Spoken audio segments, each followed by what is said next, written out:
Next, we welcome back Ms. Annette Baudier, marine biologist and founder of Perros en Puerto, the first animal welfare organization in Oaxaca, Mexico. Good evening. Hello. Good evening. Hola. Nice to meet you finally. Nice to meet you. I have a question for you. It's basically people care about what affects them personally or their immediate families. Saving the planet seems to be an abstract concept, and it feels as if we almost have to wait for a disaster to happen to wake people up. Short of that happening, what can we do to give greater encouragement to people to think beyond themselves? Good question. Good question. Yes. Buenas tardes, Señorita Baudier. Thank you for your very important question. And I truly understand what you mean. That saving the planet could seem an abstract idea, yes. But even though some of the signs of the global warming are more subtle, like species becoming extinct in places you and I cannot see, there are other signs, many that are really very real and sadly much easier to measure. Some that have been predicted with certainty by scientists, including increased heat waves, drought, storms, and spread of human illness. All of these are occurring to different degrees across the globe. But to address your concern more directly, we can discuss the effect on Mexico now, because we are in Mexico only. Yes. So one of the worst and most immediately relevant conditions is drought in your country. Mexico City's Mayor Marcelo Ebrard recently stated that climate change is the cause of these prolonged dry conditions, with experts saying that this drought is the worst your country has seen in 50 years. Potentially 70% of the Mexican people are now facing a great risk of water shortage. In 10 Mexico City boroughs, plus 11 other surrounding municipalities, families are being subjected to water rationing as the dams supplying the area's water are at their lowest level in 60 years. Meanwhile, your country's growers are reporting crop losses of over $1 billion, with some saying that this could lead to a food crisis. These are without doubt very real and direct impacts on the lives of individuals and families. And by the way, though it is unfortunate to be personally affected, the only good thing might be that it is effective in awakening us to take action. Speaking of disasters in particular, the rising intensity and frequency of storms comes from the warming of the ocean, which changes weather patterns. This past decade saw several such devastating events, like Hurricane Mitch in 1998, which took the lives of nearly 20,000 of Central American brethren, as well as Mexican fellow citizens. The following year, Tabasco State in the south of your country suffered from flash flooding that caused over 600 fatalities in 2007. The southern region once again endured storms and flooding, with hundreds of lives lost and hundreds of thousands affected. So, climate change is not an abstract concept at all. It is here and now, affecting our neighbors, affecting us, and more next. Children will suffer. Mothers and fathers will suffer. upon suddenly losing their livelihoods, losing their loved ones, losing their dignity and happiness, and all might vanish overnight. Mexico has also been particularly affected by desertification, which you know, due in part to her arid climate, as well as what experts report is the effect of excessive cattle raising and associated irrigation. In 2003, United Nations Secretary General Kofi Annan noted that 70% of the land in Mexico was already vulnerable to desertification, a situation that he said was causing up to 900,000 of your fellow countrymen to have to leave their homes every year. I repeat, it caused up to 900,000 of your fellow countrymen to have to leave their homes every year, with many going to seek better livelihoods in the United States if they can find it.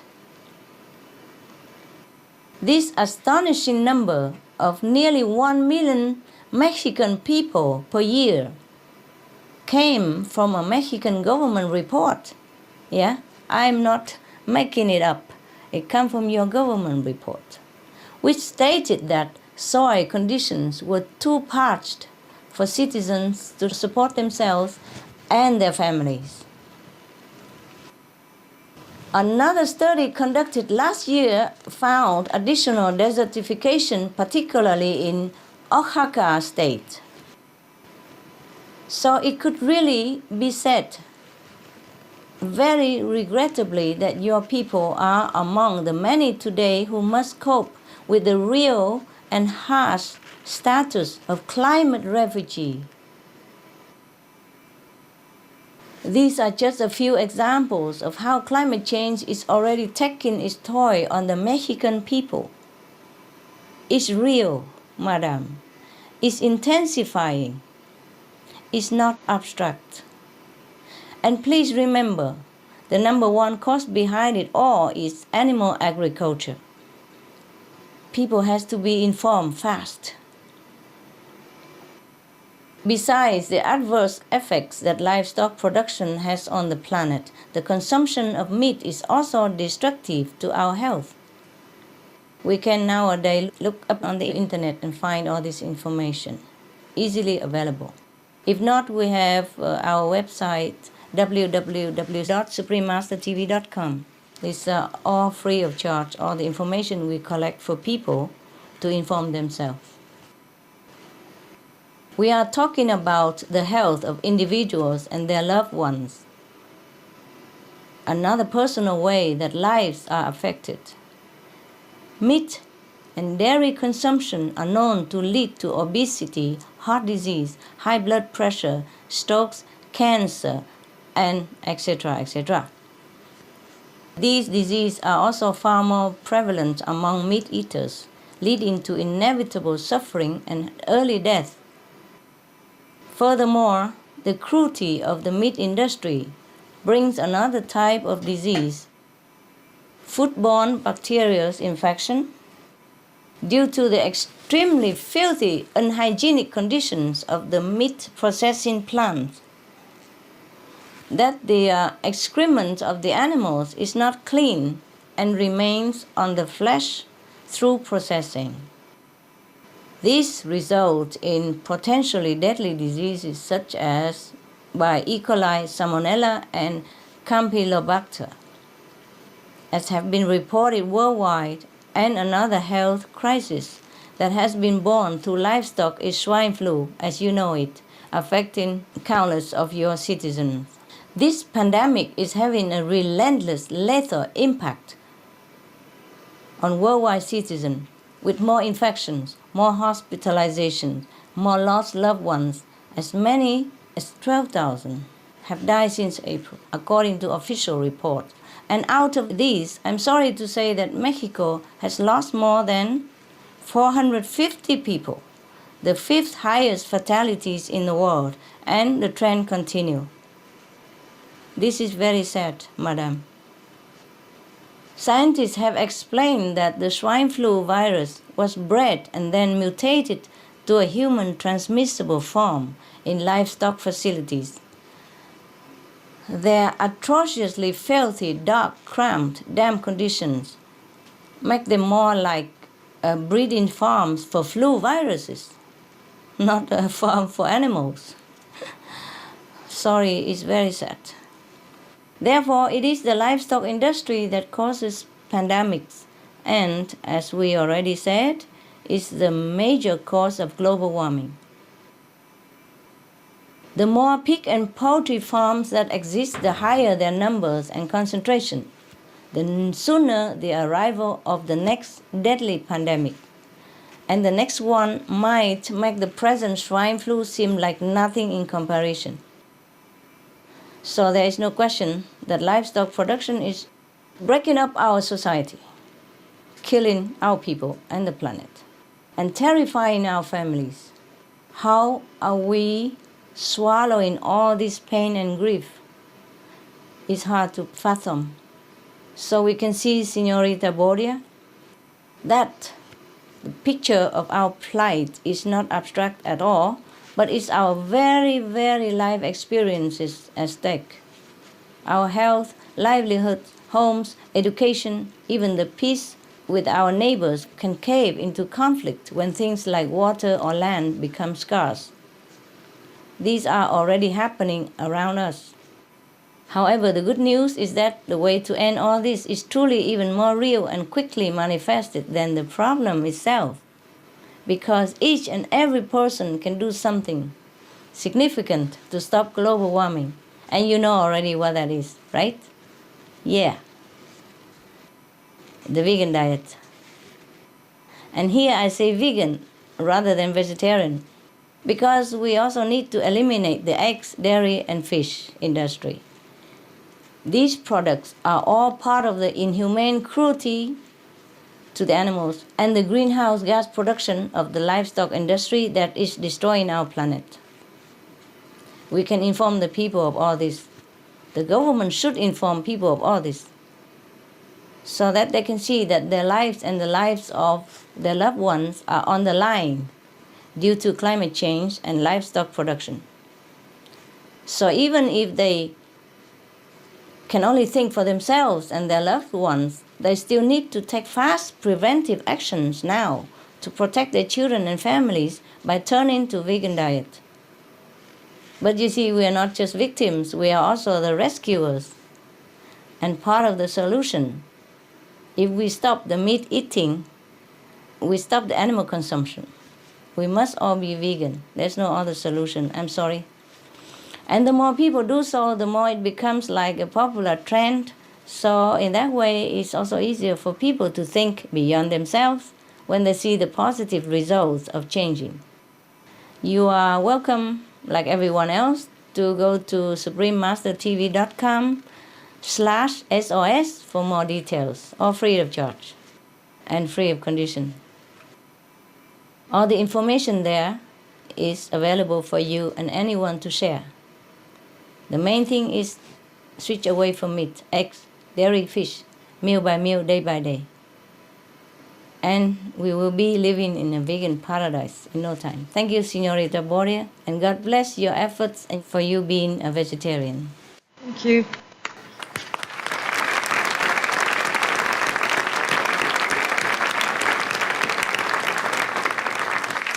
Many thanks, Supreme Master Ching Hai, for reminding us that we are not distant from the global warming, that it's affecting each of us intimately and personally. And thank you for reminding us that we can stop being part of the problem and immediately start being part of the solution.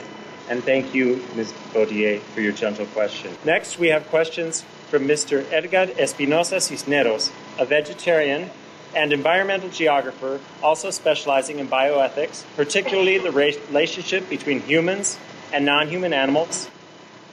Hello, Master Ching Hai.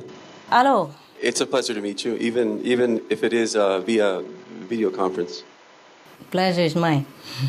Thank you. My first question is, how do you think that we can face up to the big corporate interests involved in the meat industry, which are usually against what you have said is true, and which also have a lot of resources for lobbying. And my second question is, in some cases, just spreading the message of the need to adopt a vegan diet is not enough to change people's dietary habits. So what do you think is the most effective way to reach out to people to become vegans, and why? Thank you. Good question. Buenas tardes, Señor Espinosa Cineros. It is true. It is true what you said. It's correct what you said. It's true that the big companies and lobbyists are powerful. But we are more powerful. We are more than them. We are more in number.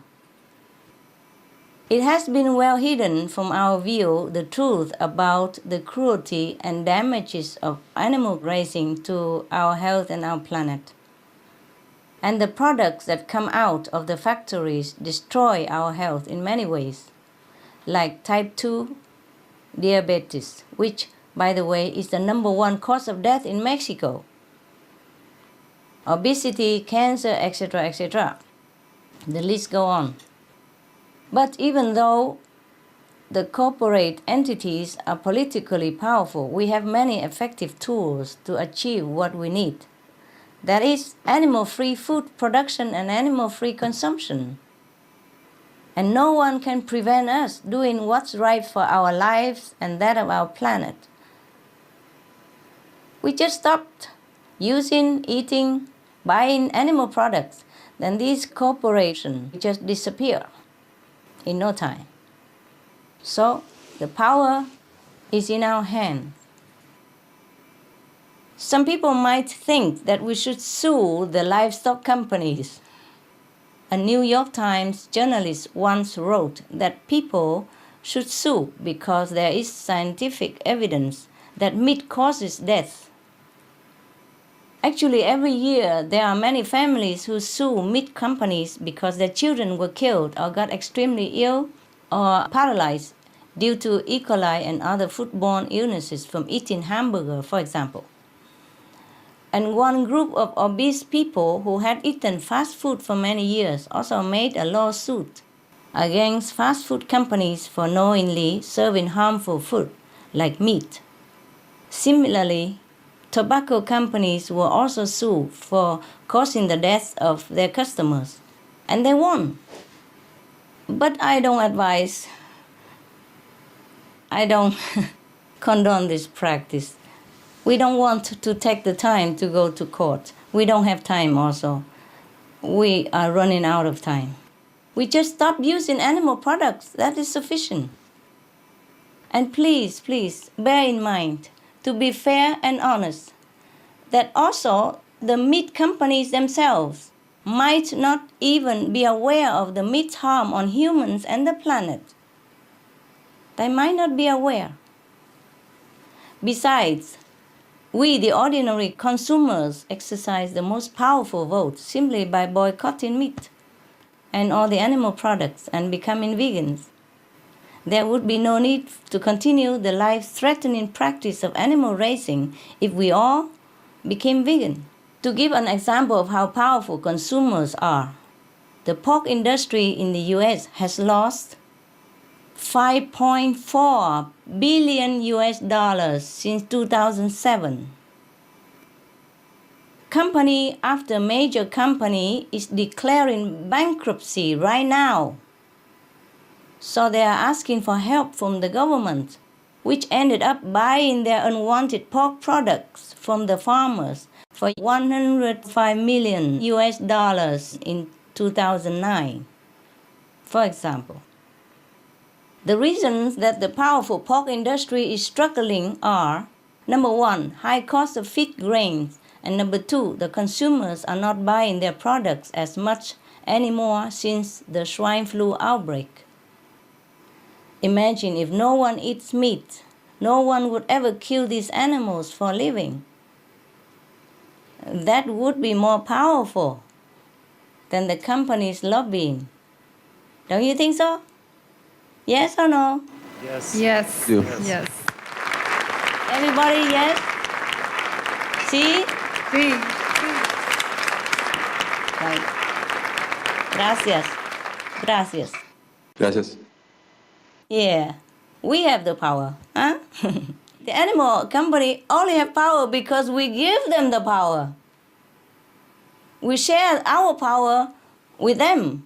We buy their product, so they have the power. But if we stop buying it, they gone. See that? How powerful we can be. The ordinary people.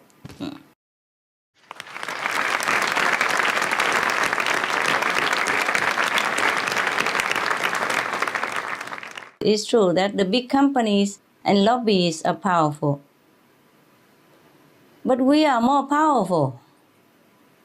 We are more than them. We are more in number. We just stopped using, eating, buying animal products.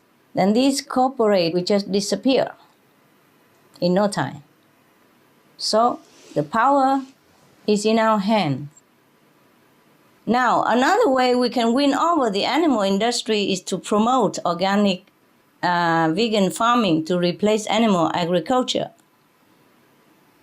Mr. Howard Lehman, who was a fourth-generation cattle rancher, was one of the first to develop his ranch into a factory farm business. But after seeing the huge damages to the environment, the animal cruelty, and his own life-threatening health problems due to meat consumption, he quit. He changed.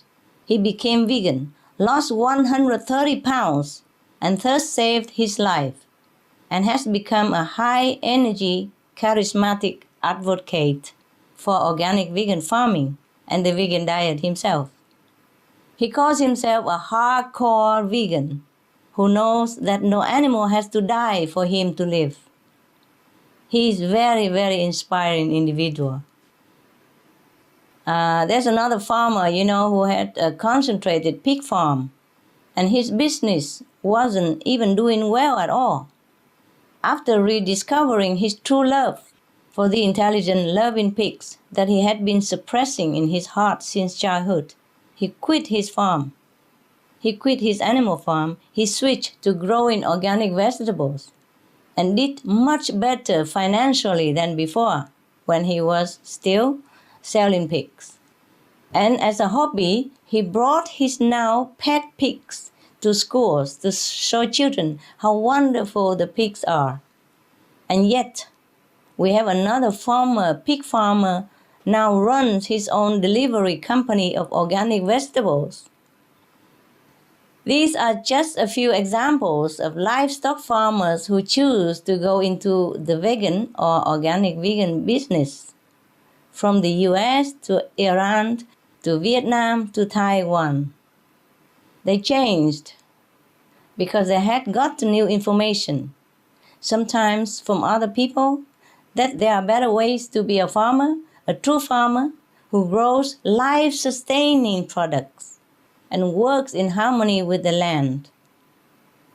We too can be the ones who inform, who talks to the animal farmers one by one about the harms of meat and the benefits of organic vegan. We can do that. Some of them may already want to change to organic vegan farming, but maybe they don't know how.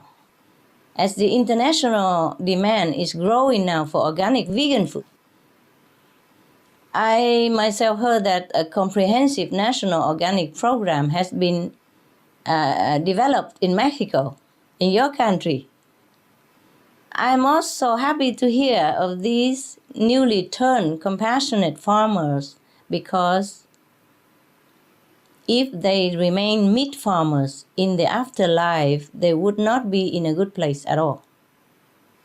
They would be in a very terrible, horrible, frightening place, which we might call hell. So I hope the people in the meat industry know this and save their souls. But please, Señor Cisneros, we have the reason to be encouraged. You see, there is a growing, mighty league of people and organizations who are campaigning for the interests of all humans and the animals in their own diverse ways. some of these advocates, whether for health, for the planet, for compassion, or for all these, are, for example, best-selling author John Robbins, Dr. T. Colin Campbell, and Kathy Preston. These are famous, successful people. Hollywood actor James Cromwell and Daryl Hannah. Famed Beatle founder Sir Paul McCartney. The famous scientist Dr. Jane Goodall, chair of the UN Intergovernmental Panel on Climate Change, and Nobel Peace Prize laureate Dr. Rajendra Pachauri. Government leaders like European Parliament Vice President Mr. Edward Macmillan Scott, Maneka Gandhi of India's Parliament, Dennis Kucinich of the US Congress, active organizations like Physicians Committee of Responsible Medicine in the US, the People for the Ethical Treatment of Animals, PETA, Humane Society of the United States, and so on, as ones who have helped to awaken countless people to the reality so that they can change their lifestyle for the better. These are the true pioneers of the fields and rightful stars and heroes of our time. Finally, everyone should also know that climate change will spare no one. If we don't change, we won't have a planet left. Then everyone from rich and powerful to poor, leaders to citizen, humans to animal, all will be gone, disappear. Do we want this state for our planet? Please tell me yes or no. No. No, we do not. No. No. Gracias. Me neither. I don't want it. I want to save my planet. No safe box full of money, no big bank, no all the lobbying in the world can save anyone at all if the planet's gone. So this isn't for the interest of myself or any particular group. This is in the best interest of our humankind and the whole planet's survival. I want you to have a big applause for all the heroes that I have listed above, to thank them and to help them to continue, encourage them to continue.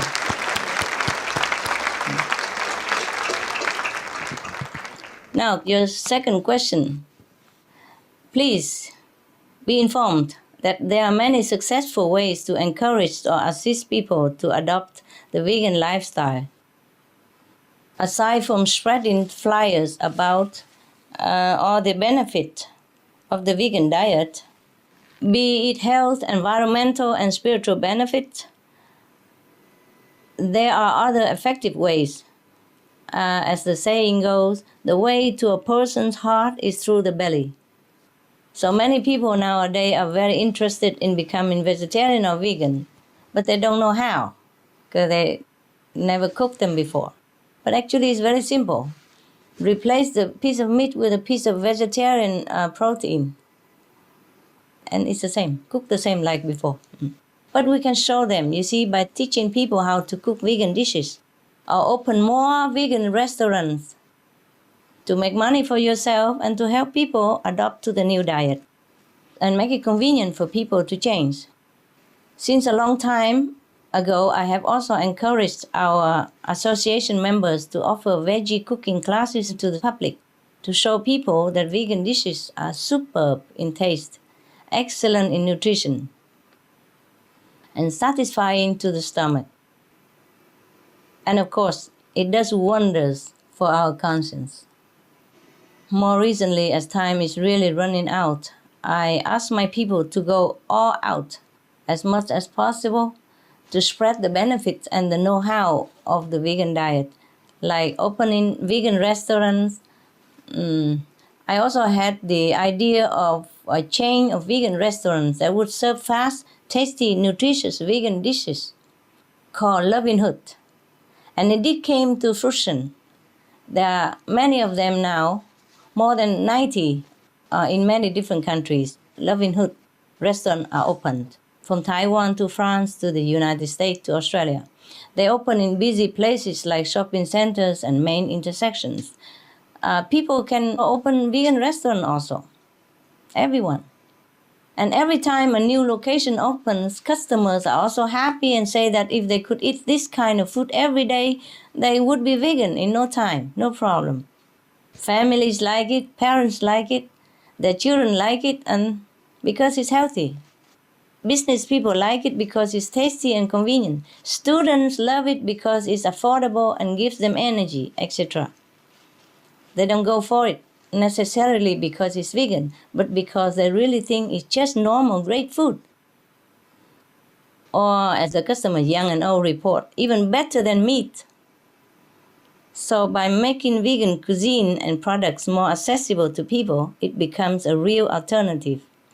We can open a vegan shop, vegan restaurant, etc. Yeah, and many of our association members also set up vegan product companies, vegan cafe, vegan trailers, vegan food carts, and I also suggest that they could sell simple vegan food daily or on the weekends, on the street or near schools to spread the trend, and these have had a lot of success.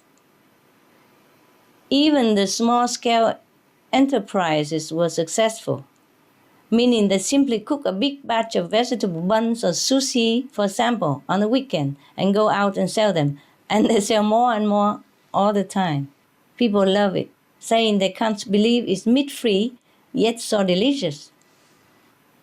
So the more familiar and positive people feel about vegan food eating, the more easily they could switch to this lifestyle. We can help make it easy for others, introduce them to the veggie meat protein food alternatives, and tell them where they can buy it. We have more information on the internet, on our website also, www.suprememastertv.com. For example, at their local supermarket nowadays, there are many choices of all kinds of veggie beef, pork, shrimps, or tuna, soy milk, soy ice cream, vegan mayonnaise, even. Even tofu can be so flavorful and versatile if you know the right tips on how to cook it.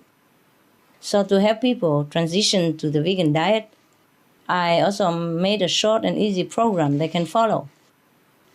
It's called How to Veg for Starters, and it's very simple. 1. Veg before you shop, mean eating vegan food before you shop so you don't feel hungry when you're in the supermarket. 2. Go straight to the veg section of the supermarket. 3. Get veg recipes from internet or from friends or from a vegan organization. So many on the internet, you can never run out of it. You can also download free recipes and cooking shows, international cooking shows from suprememastertv.com/VEG. Number 4, make supportive new veg friends. Number 5, get info about veg benefits. Number 6, spread the veg trend. Number 7, feel like a saint. Isn't that a nice lifestyle? So we make it a positive and fun new trend for people. Show them the great food, tell them all the countless and immediate benefit for their health and happiness and to save the planet for their children. And many of them will welcome this approach. Thank you, Mr. Cineros, for caring and doing your part as a vegetarian. God bless you. Thank you. And I wish you all the success in this endeavor to introduce veg to others. Thank you. You're welcome.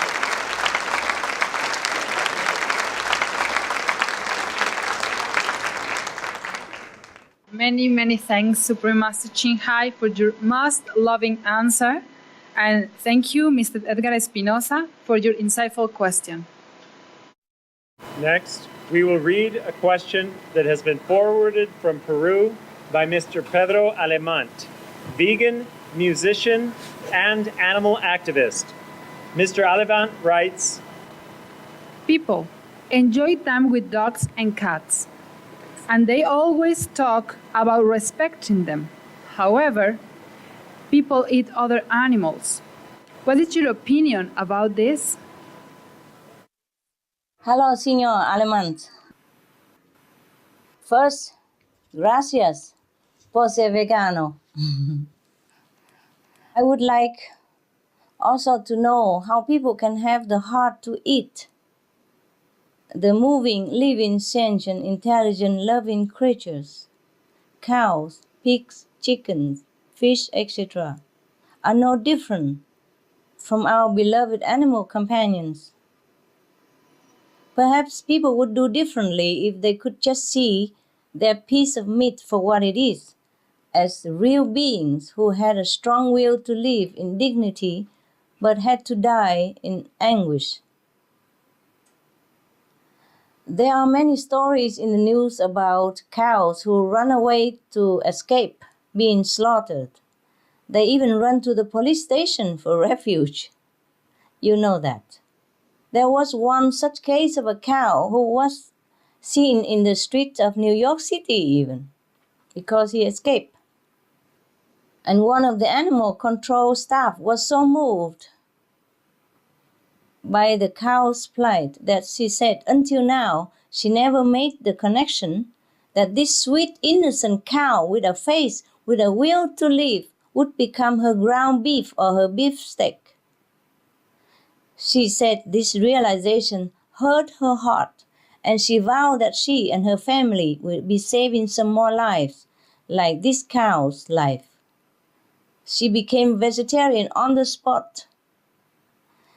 This cow was no different nor special compared to the rest of the thousands of her kind, murdered every day for meat.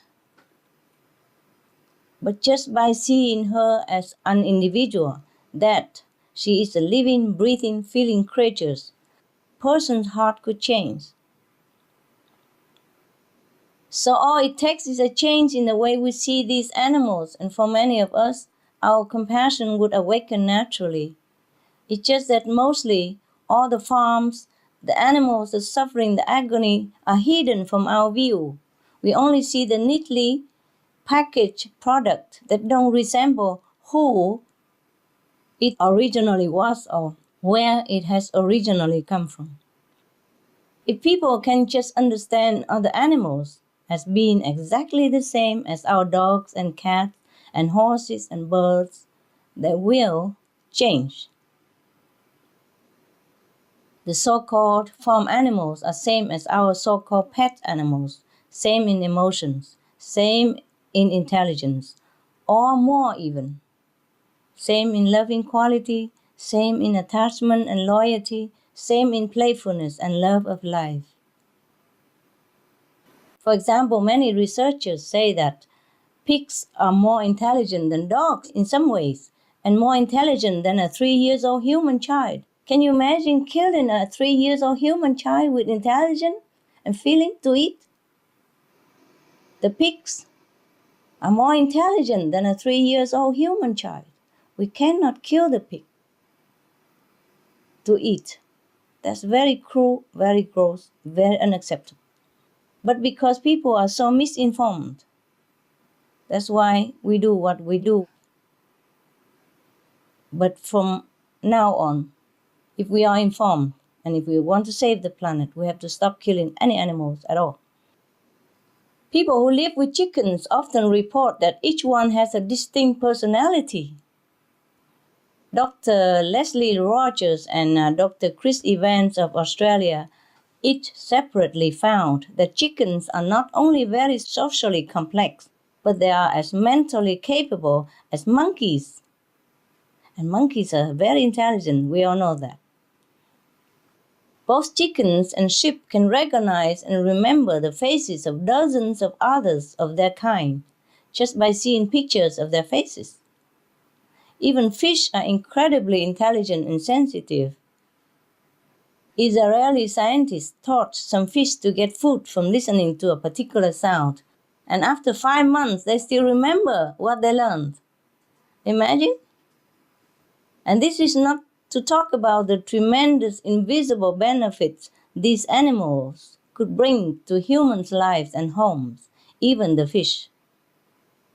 Mother cows, when their babies are sold off to another farm, are known to go through all odds to break out of their own farms and travel sometimes 30 miles in unfamiliar land to be reunited with their child.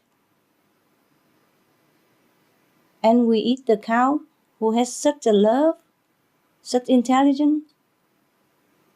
If we know this, we can't, just because we did not know. People can find out more about the animals they eat if they dare to open their hearts by books or by visiting Animal Sanctuary, or they can watch our program on suprememastertv.com/AW for Animal World, Our Co-Inhabitants, which has many interesting programs that reintroduces us to our fellow animal friends. You can tell people all this, so they will change themselves. We have lived so long with them on this planet. It's about time that we should get to know them, make friends with them for the wonderful, respected, and noble beings that they are. Thank you for being concerned. God bless you.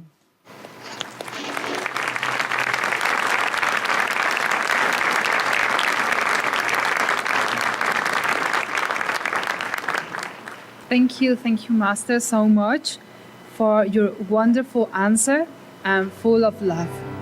And Mr. Pedro Alemán in Peru, we appreciate your caring question. Some of the benefits of a vegetarian diet: lowers blood pressure, lowers cholesterol levels, reduces type 2 diabetes, prevents stroke conditions, reverses atherosclerosis, reduces heart disease risk 50%, reduces heart surgery risk 80%, prevents many forms of cancer, stronger immune system, increases life expectancy up to 15 years, higher IQ, saves 70% of the total cost of $40 trillion for reducing global warming, uses 4.5 times less land to grow food, conserves up to 70% clean water, saves 80% of the cleared Amazonian rainforest from animal grazing, a solution for world hunger. Free up 3.4 billion hectares of land, free up 760 million tons of grain every year, half the world's grain supply, consumes 1/3 fossil fuels of those used for meat production, reduces pollution from untreated animal waste, maintains cleaner air, saves 4.5 tons of emissions per U.S. household per year, stop 80% of global warming, plus more.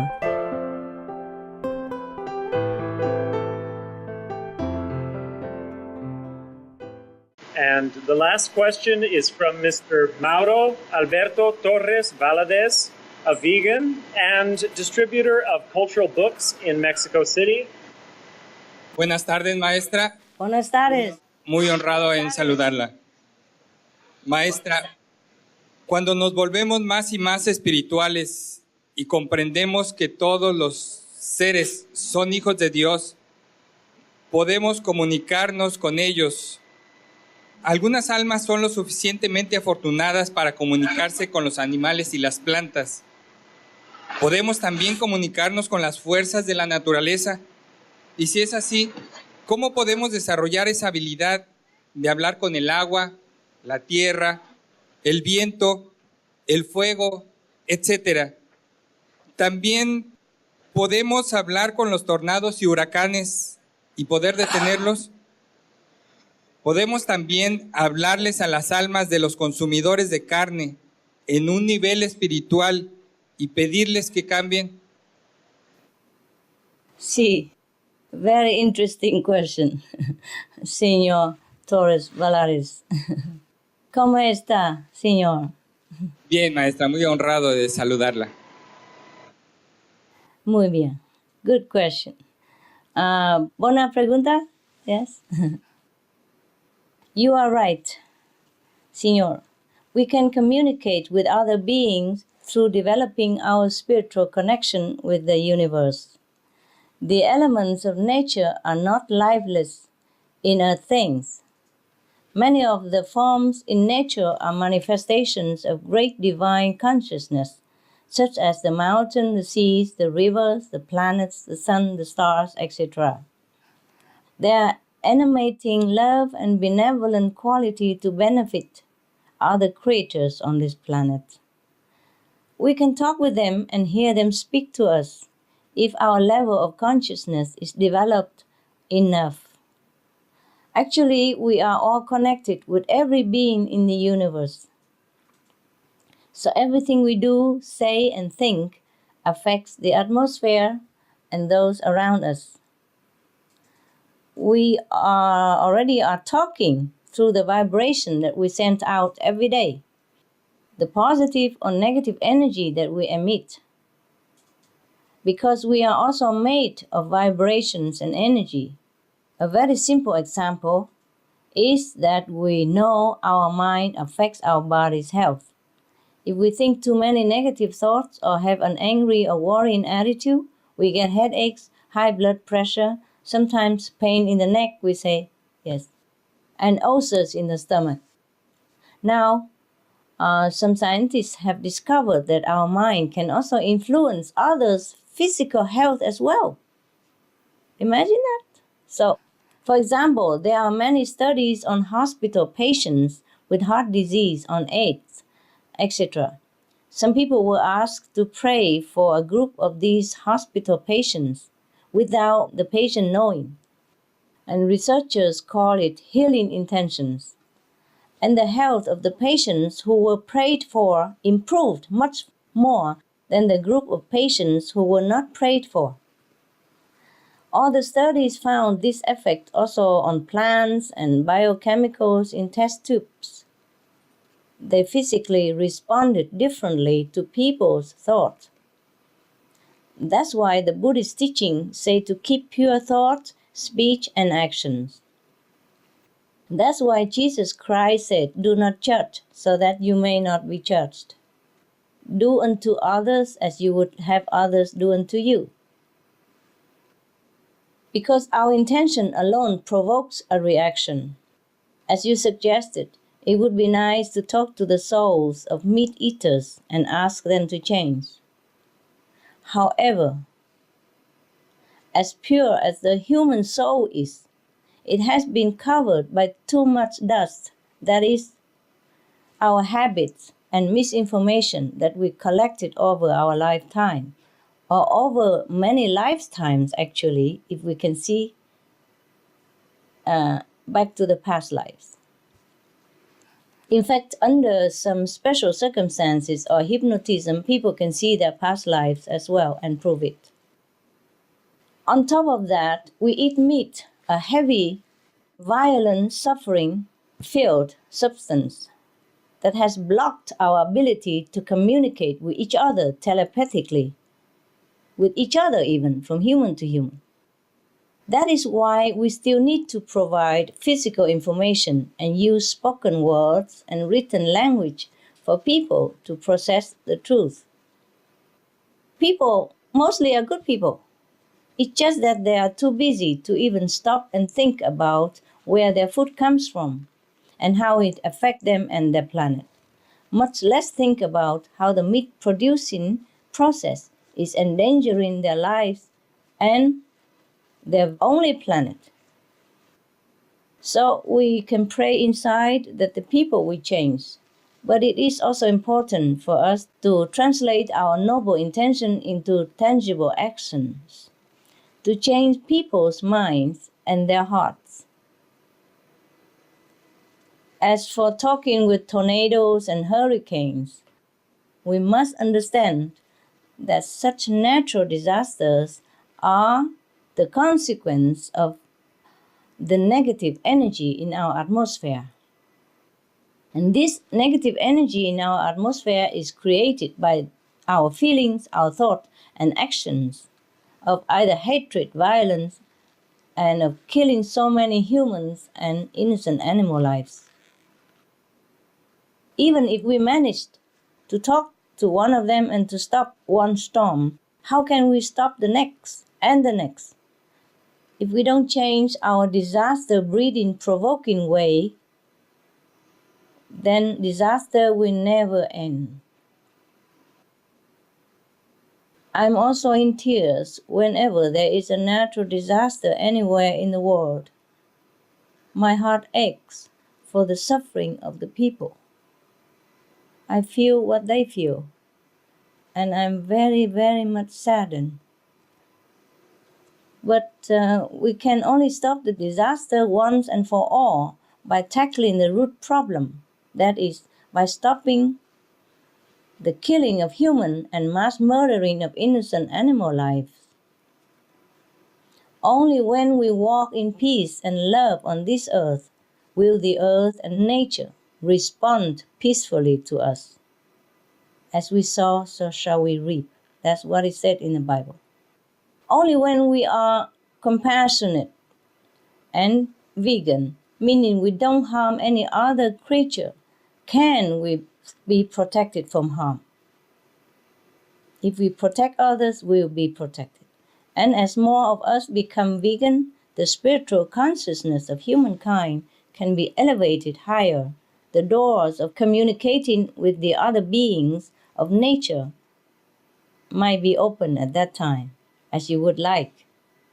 But first, let's continue striving to touch people's hearts and minds to change to a vegan lifestyle and to love the precious animals and our respected planet. Then the changes in our world could happen in more surprising speed than you think. Muchas gracias, Señor Torres Valares. God bless you for being a vegan.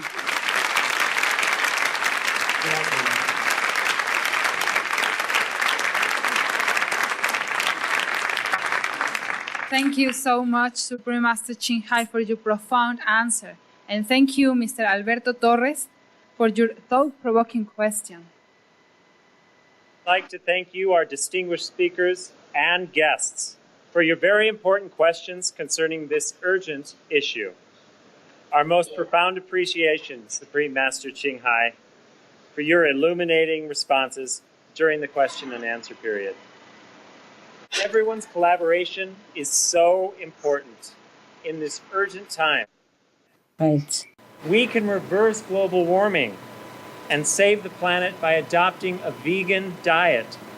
We pray that every heart and every soul on this planet awakens to Earthling's collective, noble mission. And together, we can move forward into a glorious and bright future. So be that.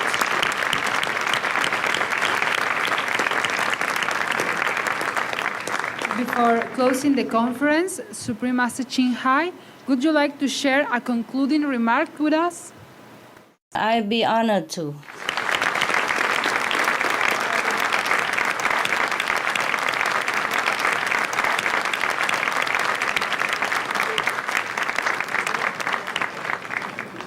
I love your audience, such a patient, peaceful people in such a hot congregation and still sitting patiently, interesting because they love their children, they love their planet. So I'd be glad to share my final thoughts with people for today. And I have to say that I'm reluctant to leave you. Such beautiful audience and wonderful people. Señoras y señores, ladies and gentlemen, I thank you once again for the opportunity to be with you today. My appreciation goes to all the respective government officials, esteemed speakers, the good media, and distinguished guests. A special thanks as well to the conference organizers. They must have been working very hard for many weeks. As the December summit on climate change in Copenhagen quickly approaches, many of the world's citizens are praying for action. Please pray with us, more fervently than ever before, so that the leaders of the world will choose the correct action,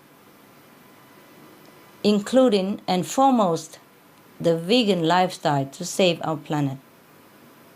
And I have seen that your country's president, His Excellency Philip Calderon, and honorable magistrates, the mayors of different cities, representing the dedicated governments of Mexico, are striving to receive the best information for the wisest actions. I laud these heartening signs and wish that the time today can serve as another step in your confident strides forward to do what is right for your country and the world. The most important is to please choose to be vegan. The vegan diet is not an option anymore. It is a must. It is an obligation if we want to save our only planet. Vegan is also not a lower priority or even a secondary priority task. It is the first task. That is, if we want to save our children. And we cannot do it. I promise you, as one so honored to have your trust, that vegan first, then all else will have time to develop. Like time and protection, these we will have. We will have more incredible inventions to beautify and upgrade our planet in the future if we all became vegan and save our planet. Because the compassionate energy will generate much more incredible miracles and intelligence than we could imagine. And if you believe in miracles, we will also definitely have the miracle of a compassionate, heavenly-like vegan world. Tell me that we can do it. Tell me that we can be vegan. We can do it. Yes? We See? can do it. Yes. Sí. Sí, gracias.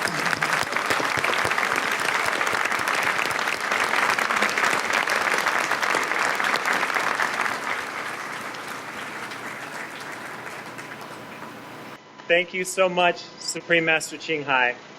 From all of us, we respectfully wish you the greatest of health as you continue your noble work to uplift our earth and all co-inhabitants. You are as beautiful inside as you are outside. From today's event, it is clear that we can still save the planet.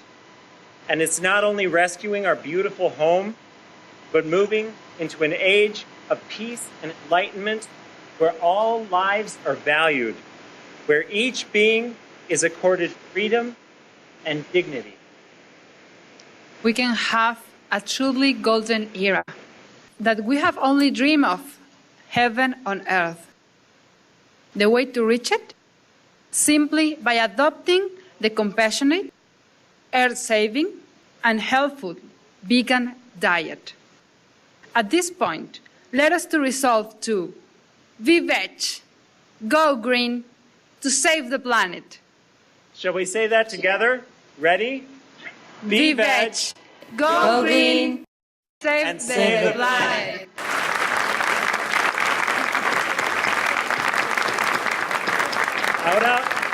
Ahora vamos a decir esto en español.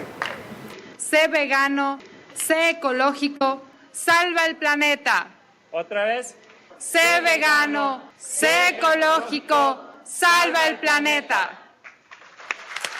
Muchas gracias.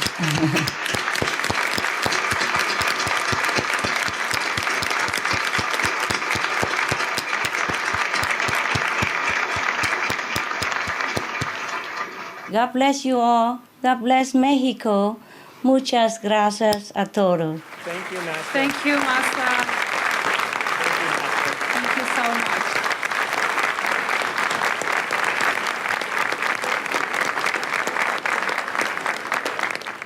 We extend our most sincere gratitude to the Honorable Mr. Alonso Dominguez Ferraez, the city of Orizaba, and the state of Veracruz for co-hosting this meaningful conference. And we'd like to thank you, all the participants, for contributing your love and full support to our joint efforts to protect and preserve our planet. May each individual throughout the entire world be blessed and adopt a resource-saving, earth-saving, and life-saving vegan diet. Esteemed guests, please join us in the celebrating the beauty of our planet through our wonderful green performances, a tribute to Mother Earth. Please enjoy. Our first performance will be presented by Mr. Enrique Chavez Marquez. Mr. Chavez Marquez is a celebrated musician here in the state of Veracruz, who has dedicated his musical talent and inspiration to protecting our earthly home. Through his music, he invokes people's compassion. Please welcome with a warm applause Mr. Enrique Chavez Marquez, who will present two wonderful songs that he composed entitled Save the Planet and Save the Environment. Buenas noches, Orizaba. Buenas noches, Veracruz, México. Buenas noches, el mundo que nos escucha. Quiero decirle a mi gente, cuidemos el medio ambiente, no seamos tan inconscientes en nuestra forma de actuar. Los ríos se están secando, el aire contaminando, los glaciales deshielando. Esto debemos parar. No desperdicies el agua, ahorra para mañana. Recuerda que nuestros niños la van a necesitar. Cuando vayas en la calle, no tires tu basurita, llévatela a tu casita y ponla en su lugar. Ya basta, ya no tires más el agua. Ya basta, el bosque no tales más. Ya basta, no tires más la basura. Ya basta, el mundo hay que salvar. Es triste ver los arroyos que un día fueron cristalinos, donde el abuelo de niño solía irse a bañar. Hoy están contaminados de basuras y aguas negras. Ya no existen pececitos, destruyeron su hábitat. ¿Y qué me dices del bosque con la tala inmoderada? Nuestra fuente de aire puro un día puede acabar. Y nuestra fauna silvestre ya va desapareciendo. Y dime qué estás haciendo para cuidar tu hábitat. Ya basta, ya no olvides más el agua. Ya basta, el bosque no tales más. Ya basta, no tires más la basura. Ya basta, el mundo hay que salvar.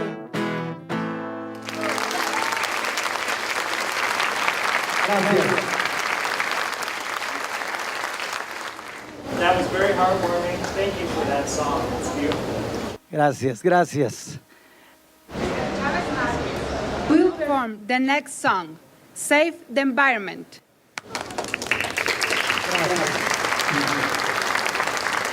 Maestra Shanghai, esta canción fue inspirada en sus palabras, en esa forma de ver la vida y de ver este problema del mundo. El planeta se está muriendo y dime qué estás haciendo para poderlo salvar. Vuélvete vegetariano, ecológico y humano, hazlo por la humanidad. Si te vuelves generoso, comprensivo y piadoso, sé que podemos cambiar a este planeta nuestro que se encuentra muy enfermo. Lo tenemos que aliviar, que se escuche en la radio, que se lea en la prensa. Este canto SOS es para nuestro planeta. Que escuchen los africanos, que escuchen los australianos, asiáticos y europeos, también los americanos. Vuélvete vegetariano, ecológico y humano. Vuélvete vegetariano, hazlo por la humanidad. Vuélvete vegetariano, ecológico y humano. Vuélvete vegetariano, el planeta hay que salvar. vuélvete vegetariano, ecológico y humano, vuélvete vegetariano, hazlo por la humanidad. Vuélvete vegetariano, ecológico y humano, vuélvete vegetariano, el planeta hay que salvar. SOS, SOS, el planeta hay que salvar. SOS, SOS, el planeta hay que salvar. SOS, SOS, el planeta hay que salvar. Gracias.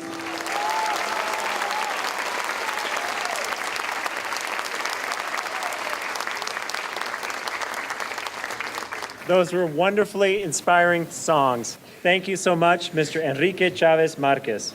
May your music and lyrics continue to touch people's hearts.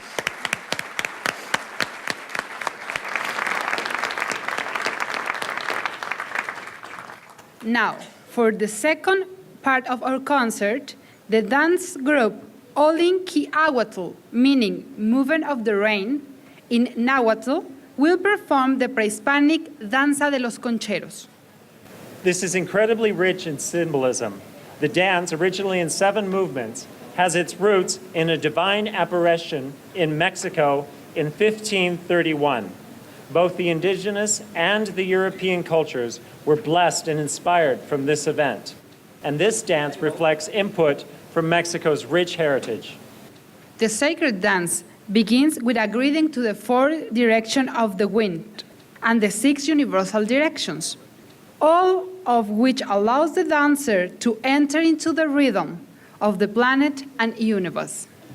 Tapping feet call out to Mother Earth, while extended arms reach out to the cosmos. Each gesture is meant to heal, harmonize, and create well-being and abundance, culminating in a release of spirit to the divine. The mystical dance expresses a wonderful love of Mother Earth and all who inhabit it.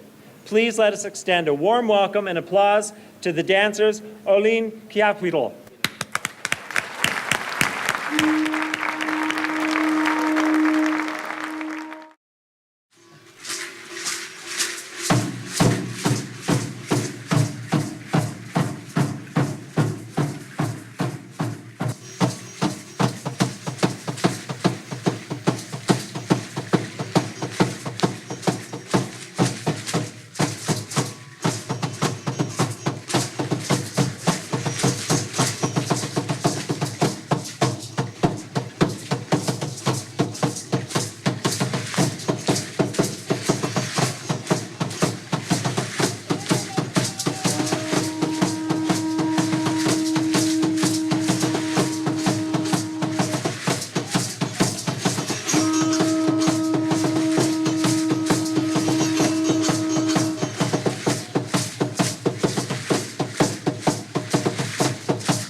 That was really unique and heartful. We are sure the audience will agree to our precious Mother Earth. It's to be treated with our respect and deepest love and care. Thank you so much, all the performance of the Olinki Awatl, for this fantastic dance performance. Yes. This brings our conference to a close. Our deep thankfulness for the wonderfully supportive energy of all participants. Your determination to do whatever is necessary to save this planet will make it happen. To our global audience, your openness to hear the facts and come to your own conclusion how we can rescue our beloved planet. It's the green race against the time. It's much appreciated. A special, profound gratitude to Supreme Master Ching Hai, who is a constant guiding source of wisdom, benevolence, and encouragement that humanity can understand. Indeed, that each individual on Earth must understand that the organic vegan diet is the only solution to the dire situation which we face now. Be veg, go green, and save the planet. Together, we can do it. Please, please, spread this message to every corner of the globe, all across the planet. Be veg, go green, and save the planet. Thank you so much.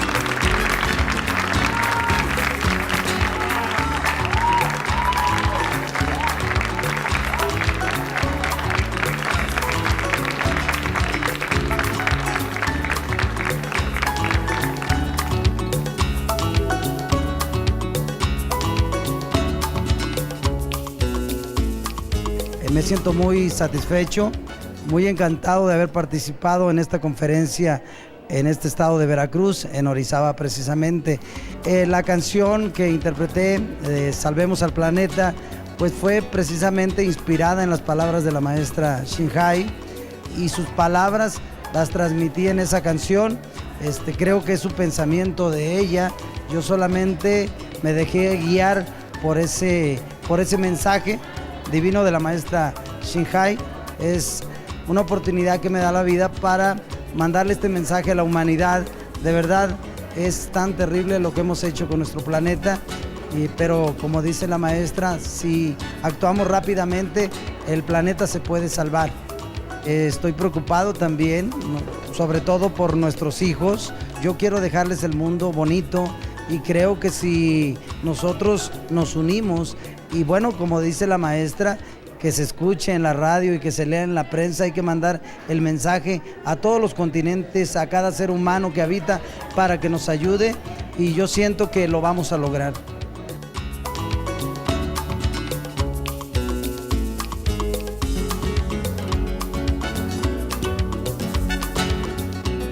¿Qué le ha parecido la conferencia? Excelente, la verdad debíamos de hacer conciencia para todos, y es muy importante hacer conciencia igual para los alumnos, hacerles conciencia a la gente, a tu familia, a tus seres queridos. Y si empezamos por nuestros alumnos, esto los llevarán el mensaje a su casa, llamarán el mensaje a todo mundo, pues podemos decir a todos los rincones que se pueda, ¿no? ¿Qué opina de cambiar su alimentación a una dieta vegetariana? Excelente, no me gusta la carne. No me gusta la carne, no.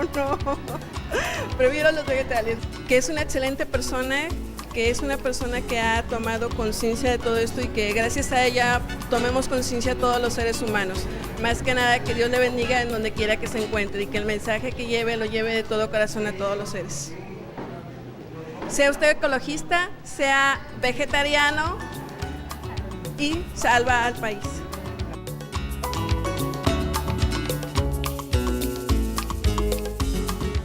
Que sigamos este buen ejemplo de la maestra suprema Ching Hai para volvernos vegetarianos ecológicamente y salvar al planeta.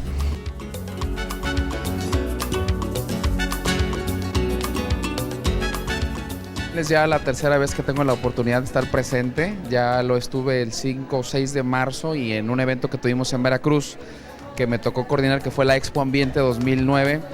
Y bueno, la verdad es que inmediatamente podemos sentir el gran espíritu y la gran preocupación de la maestra Chin Hai por cuidar y proteger el medio ambiente.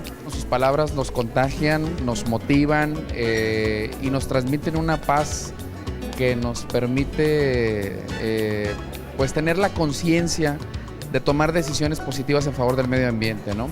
Esto es un problema que cada uno de los más de 6,000 millones de habitantes que estamos en este planeta, pues tenemos que tomar como propio, convertirnos en agentes de cambio, inmediatamente tratar de modificar nuestros hábitos de vida para poder impactar de manera positiva y sobre todo pensando en las generaciones futuras.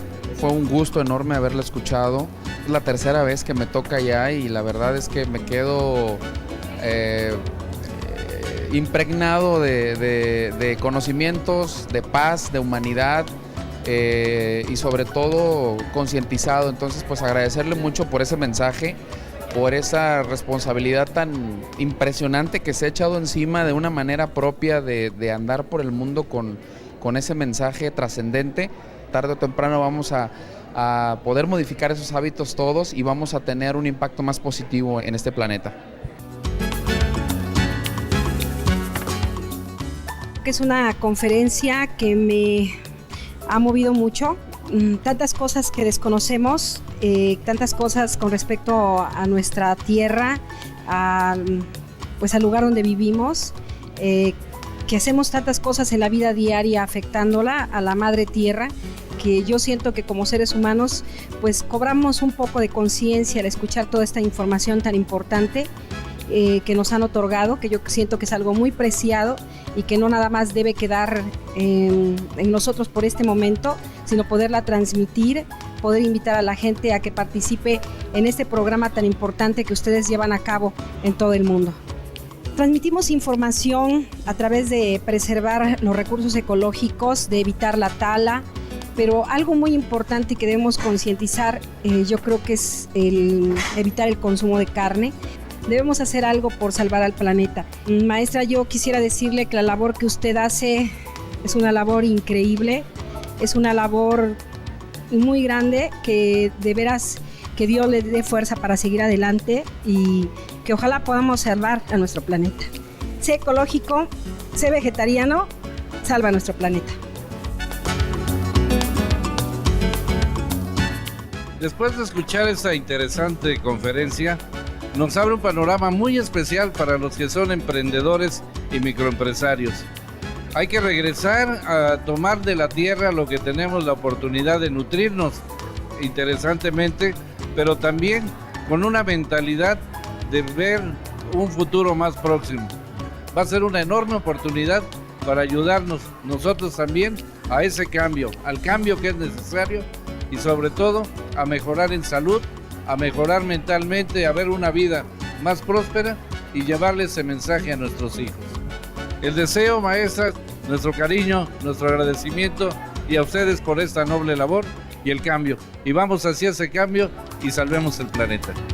El mensaje me parece muy importante para todos a nivel mundial. Es un mensaje muy claro tanto para adultos como para jóvenes. Es una conferencia muy didáctica, muy instructiva para salvar al planeta, sobre todo para volvernos más sanos en cuerpo y en mente.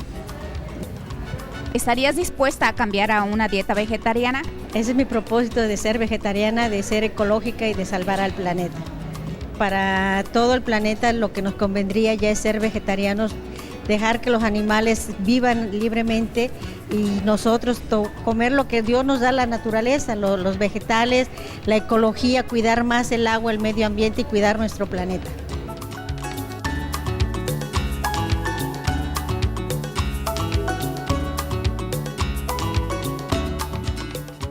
Usted como ciudadana del mundo, ¿qué aconsejaría hacer a todos los ciudadanos del mundo? Bueno, pues a mí me gustaría que todos se concientizaran de que realmente esto es un grave problema que se está presentando mundialmente, ¿no? Que no nada más es algo, como dice la la maestra es algo abstracto, sino es algo que se está viviendo, y nosotros nos hemos dado cuenta por los cambios que se han venido actualmente en cuanto al clima, ¿no? Muchos cambios, muchos desastres que se han afectado a nuestra humanidad, porque eso, como dice ella, no es una solución de los gobernantes, sino de todos los que habitamos este planeta, ¿no? Y de nosotros depende la solución, que nosotros pongamos nuestro granito de arena. Sé vegetariano, sé ecológico, salva al planeta.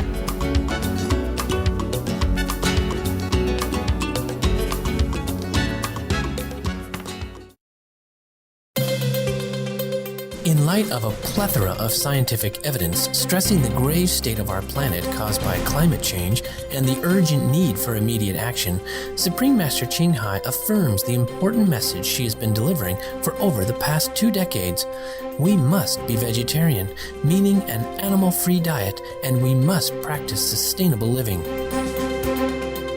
If you can tell people to be vegetarian, that's the best thing you can do for them and for the planet.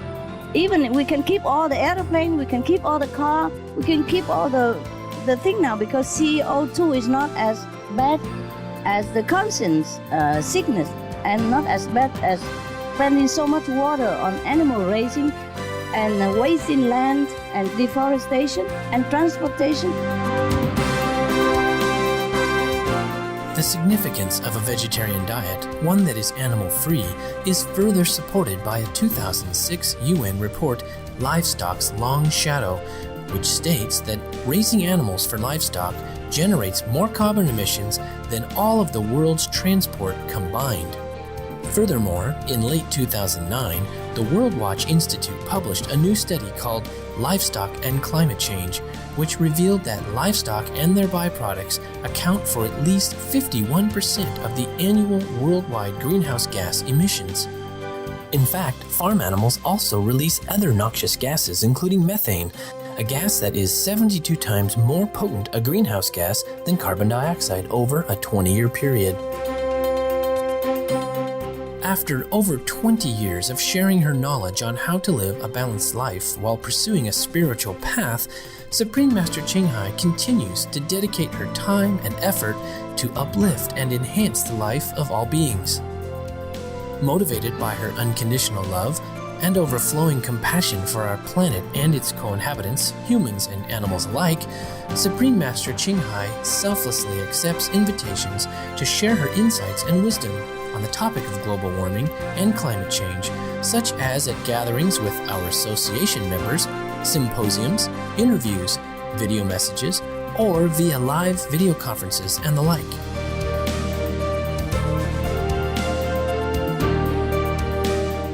Today, we present to you Supreme Master Ching Hai's video message to the Association of Mexican Magistrates Pro-Environment Justice on October 29, 2009 in Mexico City, Mexico.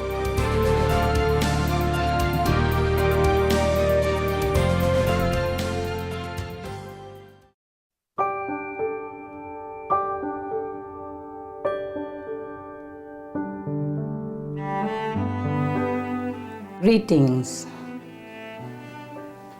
honorable magistrates, esteemed judges, respected assistants, noble ladies and gentlemen.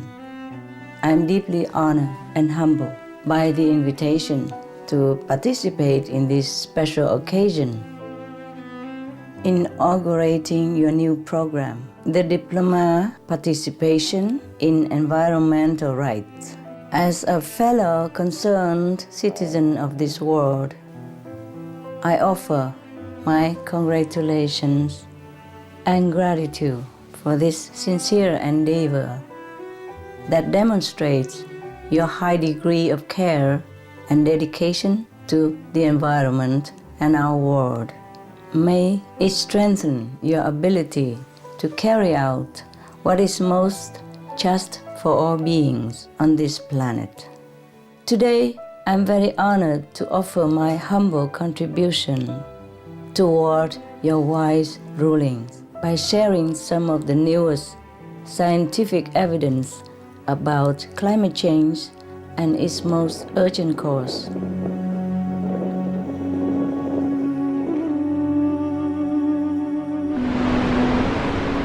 A. climate effects and threats. We have signs of imminent crisis are evident in all corners of the world.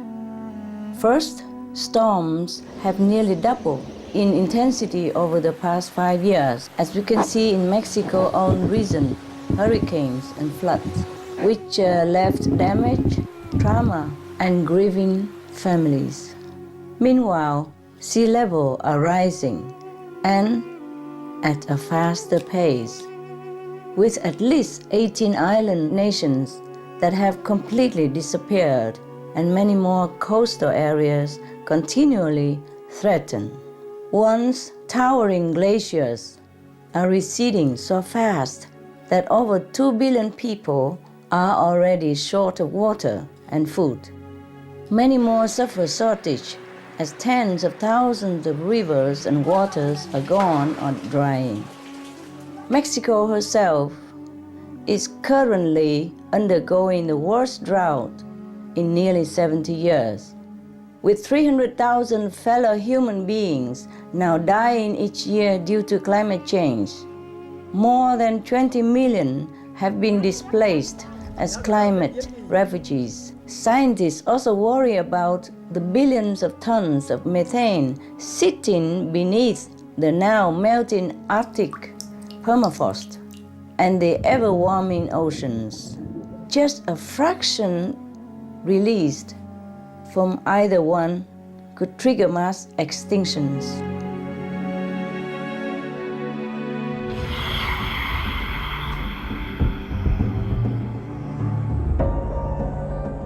B. The cause.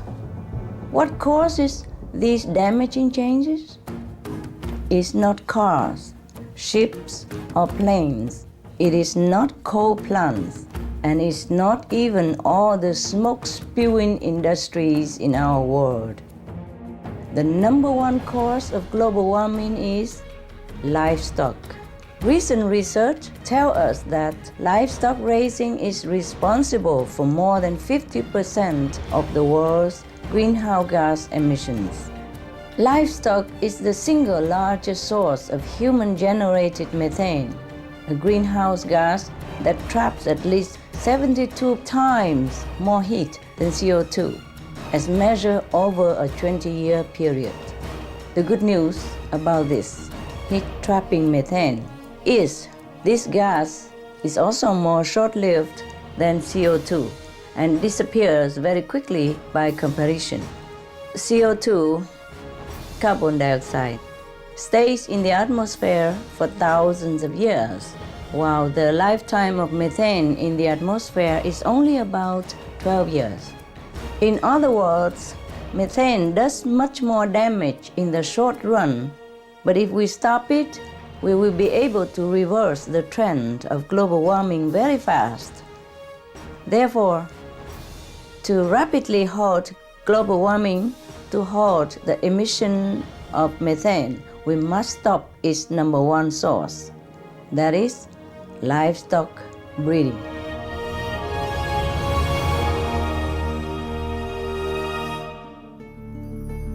C. Livestock. Now we talk about livestock. Livestock raising is responsible for countless adverse environmental effects, each of which further aggravates global warming.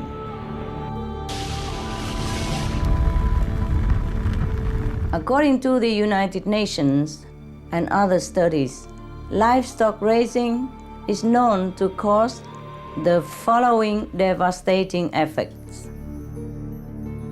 1. Deforestation. Livestock raising is the single largest human use of land and the main reason for deforestation. Since the 1970s, livestock production has been responsible for 90% of the Amazon deforestation to clear land for pasture and grow animal feed crop. A rainforest area the size of a football field is destroyed every second to produce just 250 hamburgers. Scientists warn that if we continue on this damaging path, the Earth's forests will soon stop absorbing greenhouse gases and instead will start to release huge quantities of carbon dioxide, CO2. Moreover, deforestation for livestock activities also produces black carbon. Black carbon is a greenhouse particle that is 680 times as heat-trapping as CO2 and causes the ice sheets and glaciers around the world to melt even faster. Up to 40% of black carbon emissions come from burning forest for livestock. 2. Soil erosion and desertification. Over 50% of the world's soil erosion is caused by livestock, which along with deforestation leads to desertification. 3. Biodiversity loss. Livestock is the leading cause of animal and plant extinction due to land degradation and other habitat-destroying effects. The livestock industry is killing off our beautiful wildlife, including Mexico's own. 4. Deadly pollution. Of all sectors, the meat industry is the biggest source of water pollution. Excessive and unregulated animal waste, chemical fertilizers, pesticides, antibiotics, and other livestock-related contaminants choke our waterways and create oceanic dead zones, such as the massive one in the Gulf of Mexico. 5. Disease. Over 65% of human infectious disease is known to be transmitted from animals. The filthy and inhumane conditions of factory farming harbor lethal bacteria and viruses such as avian and swine flu, which we all know is a pandemic continuing its global deadly toll. 6. Food waste. Livestock uses up 12 times the amount of grain as the same amount of vegetable protein. About 730 million tons of the world's grain harvest are used to produce animal protein. This could feed all the hungry people, numbering 1 billion in the world and many times over.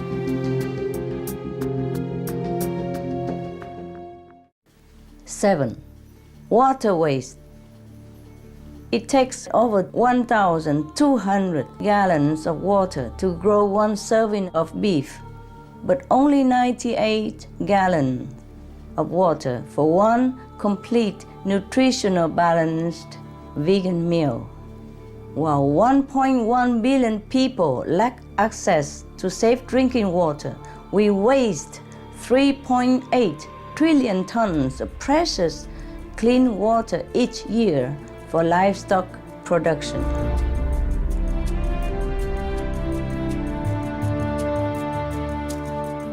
8. Energy and resource waste. Animal products require 8 times as much fossil fuel energy to be produced compared to vegetable products.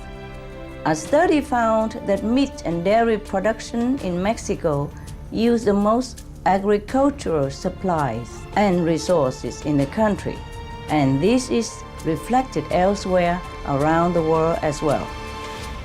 All the evidence speaks so loud and clear. If these resources, land, water, and grain, were turned instead toward the direct support of human life instead of livestock, what a different world we would have. Respected climate scientists including Dr. James Hansen of NASA, Dr. Carlos Nobre of Brazil's National Institute for Space Research, and Dr. Rajendra Pachauri, head of the UN Intergovernmental Panel on Climate Change, IPCC. All have stated that reducing meat consumption or becoming vegetarian would be an effective solution to global warming. That is, we have to live an animal-free lifestyle, a compassionate lifestyle. Now, I will present just some of the many benefits of a vegan organic diet.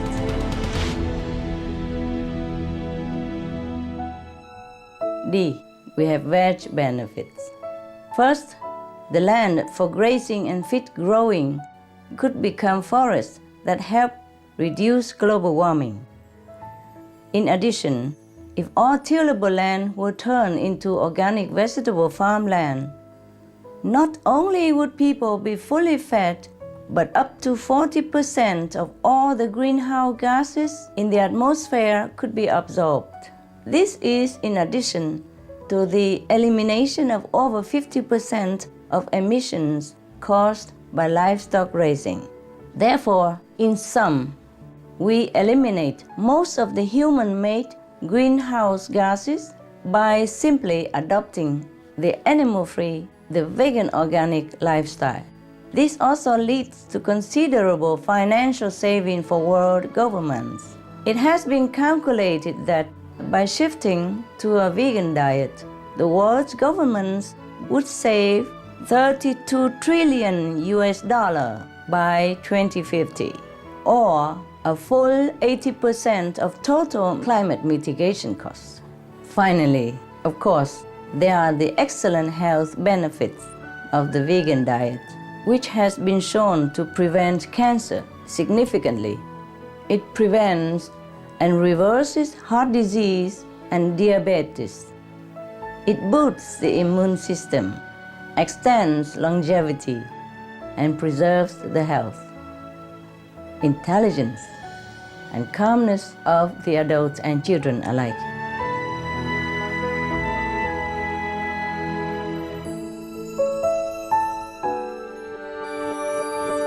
In closing, honorable sirs and madams, the great country of Mexico has always looked toward advancement in her environmental actions and are planning to be at the forefront to combat climate change and protect the world. The Mexican Constitution even states that all persons have the right to an environment appropriate for their development and well-being. Bravo. At this most urgent time for the planet, I beseech your honorable graces to please help your country and our world spare lives from the impending global warming calamity. If you don't, there will be too massive a catastrophe, too immense a suffering upon people, families, the children, that our conscience might never be able to bear it. I can only honor you with the truth when I say that we must become vegan to save our planet. We cannot wait for the sustainable energy and green technology to be available and used by everyone. It would be too late. I call upon the courage of all council present with the authority and power vested in you. May you lead your co-citizens toward the noble, virtuous, life-saving, and planet-sustaining path. Thank you for your attention. God bless you all. God bless us all. God bless Mexico. Muchas gracias.